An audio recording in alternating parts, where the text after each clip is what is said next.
dans ce module de formation sur les types de caméras pièges et leur fonctionnement. Concernant les types de caméras pièges, nous avons les caméras pièges réseau, les caméras pièges maison et les caméras pièges basiques. Les caméras pièges réseau sont des caméras qui ont des puces GSM et qui ont aussi des batteries, afin d'être déployées sur le terrain et d'envoyer des informations en temps réel à la base. Les caméras pièges maison n'ont pas de puce GSM et n'ont pas de batterie, donc ont besoin de sources d'alimentation à côté pour pouvoir enregistrer.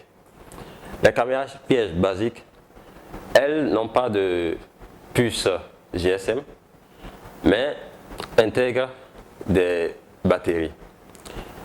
Elles ont aussi des capteurs qui leur permettent de collecter les informations sur le terrain et de les sauvegarder dans une carte mémoire. Et lors des séances de maintenance, pouvoir récupérer ces données afin de les analyser, les traiter pour les prises de décision à la base. Une caméra piège fonctionne suivant plusieurs modes. Elle peut être munie d'un capteur de contact. Dans ce cas, on a besoin d'un contact physique pour déclencher la photo. Elle peut être munie d'un capteur de vibration. Dans ce cas, elle a besoin de vibration pour être déclenchée. Et dans ce cas, ce sont les grands animaux qui déclenchent le capteur. Elle peut être munie d'un capteur photosensible. Donc, dans ce cas, c'est l'ombre de l'animal qui déclenche la prise de vue. Elle peut être munie d'un capteur infrarouge. Dans ce cas, c'est le passage de l'animal sur le rayon infrarouge qui déclenche la photo. Et nous avons un troisième modèle qui est constitué de 3 capteurs. Un capteur principal en face et 2 capteurs latéraux. Grâce à ce capteur, le champ de vision de la caméra est plus large, ce qui permet à la caméra de prendre les animaux qui viennent de côté et d'en face. Voici le modèle de caméra qui fait l'objet de cette formation. C'est un modèle basique constitué de 3 capteurs. Elle est constituée de flash LED noir infrarouge qui permet de prendre des photos nocturnes sans déranger les animaux. D'un capteur photo de 16 mégapixels, de 3 capteurs, un principal et 2 capteurs latéraux. À l'intérieur, nous avons un écran pour pouvoir visionner les photos et les vidéos prises et aussi faire la configuration de l'appareil. Ensuite, nous avons le panneau de contrôle qui permet de manipuler l'appareil, de faire les menus et aussi de visionner les photos et les vidéos. Juste en dessous, ici, nous avons un haut-parleur qui permet d'entendre le son pris par la caméra. Sur la face inférieure de la caméra, nous avons un port 4 mémoire micro SD qui peut supporter jusqu'à 32 Go de stockage. Nous avons un port AV vidéo qui permet de visionner le contenu de la caméra sans avoir à enlever la carte mémoire. Nous avons un port micro USB qui permet de copier les données de la caméra sans avoir à enlever la carte mémoire. Nous avons un switch qui permet d'éteindre, d'allumer la caméra et aussi de passer en mode test afin de configurer la caméra ou visionner le contenu de la caméra. Nous avons ici un port d'alimentation qui permet de l'alimenter sur secteur au cas où il y en a à côté. Nous avons ici dans le petit trou un micro qui permet d'enregistrer les sons aux alentours de la caméra. Maintenant, nous allons passer à la présentation du menu. Donc, par défaut, le menu est en allemand. Donc, nous allons chercher Sprache et dedans choisir français. Ok. Donc, notre menu est passé en français. Nous allons aller au tout début du menu. Donc, au tout début, nous avons mode. Dans mode, nous avons photo, vidéo, photo et vidéo. Donc avec le mode photo et vidéo, la caméra qui a déclenchement prend une photo et une vidéo. Donc je choisis photo et vidéo. Donc résolution de l'image. Concernant la résolution de l'image, j'ai 16 mégapixels, 12, 8, 5 et 3 mégapixels. Sachant bien que plus le nombre de mégapixels est bas, plus la photo sera légère. Donc moi je prends une résolution moyenne de 8 mégapixels. Ensuite je viens dans série photo. Donc ça me permet de dire au déclenchement tu prends une photo, 2 photos ou 3 photos. Donc moi je retiens 2 photos. Ensuite je viens au niveau de résolution vidéo. Donc ça me permet de choisir la qualité de la vidéo. Donc je vais prendre une résolution moyenne afin d'avoir une vidéo de bonne qualité et en même temps légère. Donc résolution, longueur de la vidéo.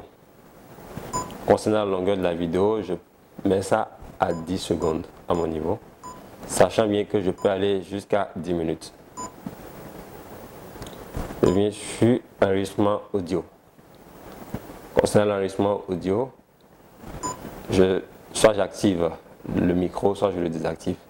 Donc moi je vais activer le micro afin d'enregistrer les sons environnants. Temps de prise de vue.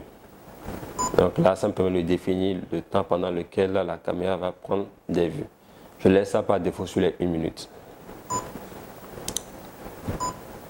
Je passe sur distance IR, infrarouge. Donc je laisse ça sur moyen.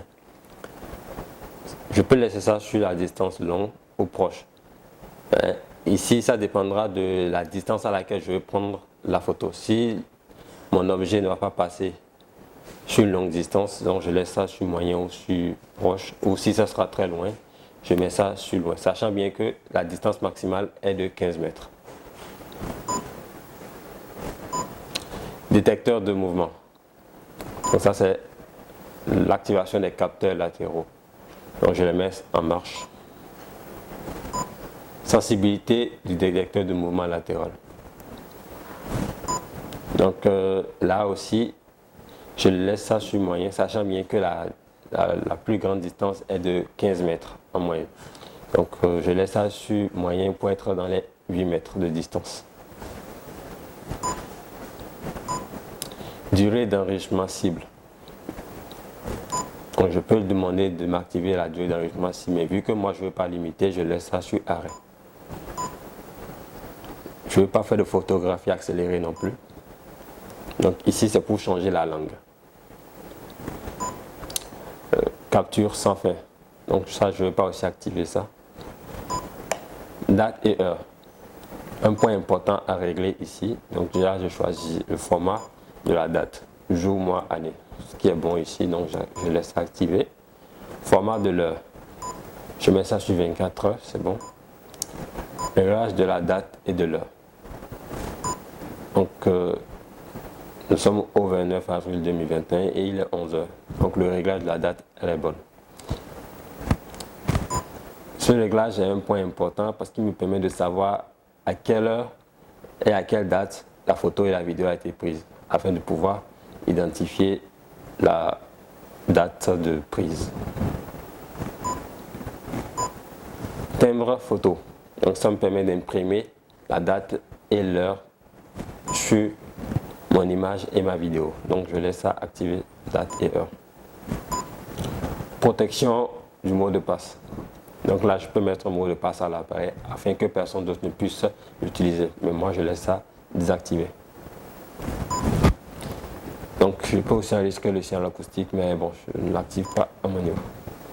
Je peux formater la carte mémoire au cas où la carte mémoire n'a pas pu être vidée avant d'être sur le terrain. Je peux toutefois le faire avec l'appareil. Donc ici, le numéro de série. Je peux attribuer un numéro de série à l'appareil afin de pouvoir l'identifier, surtout si j'en ai beaucoup. Je peux réinitialiser tous les réglages afin qu'ils soient au réglage d'usine.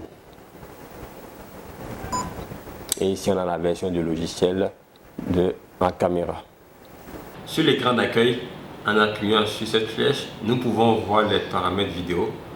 Nous avons la date et l'heure actuelle, le niveau de la batterie, le temps d'enregistrement vidéo restant sur la carte SD et le mode d'enregistrement. Donc en appuyant ici, nous passons sur le mode photo. Donc sur le mode photo actuellement, nous avons le mode de la photo qui est de 8 mégapixels, le nombre de photos restant sur la carte SD et le niveau de la batterie.